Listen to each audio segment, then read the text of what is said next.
It's a muggy night out there. I want everyone to be prepared for this humidity to stick around through early tomorrow morning before finally departing by late tomorrow evening. It's all revolving literally around an area of high pressure. The same heat dome that's brought all-time record high temperatures to Utah and Montana is what's impacting our weather, because this heat dome, it spins clockwise, and that is actually impacting as far south as Arizona and New Mexico, and it's drawing all of the moisture from the monsoon over towards California. So not only are we getting monsoonal moisture, we're getting a bit of moisture from the Gulf of California, and all of that moisture is streaming over the state. It's actually brought a good amount of thunderstorm activity over the Sierra, along with about a quarter to a half of an inch of rain. But for us, the only rain that we've seen is maybe a couple of drops on the ground, trace amounts at best. I think maybe the highest elevations of parts of our inland mountains saw a tenth of an inch. But again, that's much more than we normally see for this time of year. Normally, it's dry. July is normally our driest month of the year,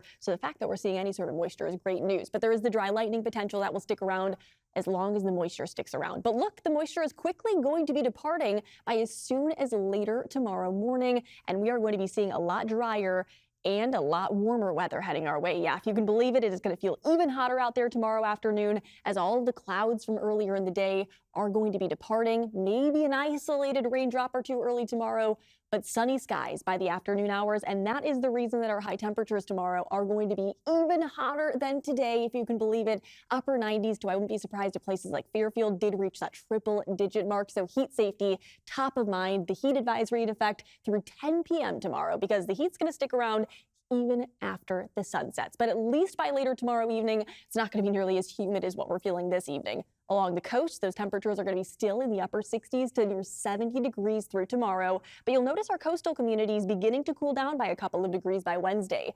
We'll be back into the mid to upper 60s to maybe on the cusp of that 70-degree mark in places like San Francisco close to the coast. But the reason is because you're going to be seeing the onshore winds beginning to return and a bit more of that marine layer arriving. While our inland areas, you won't begin to see the cool down until Thursday. So Wednesday, it's still going to be hot.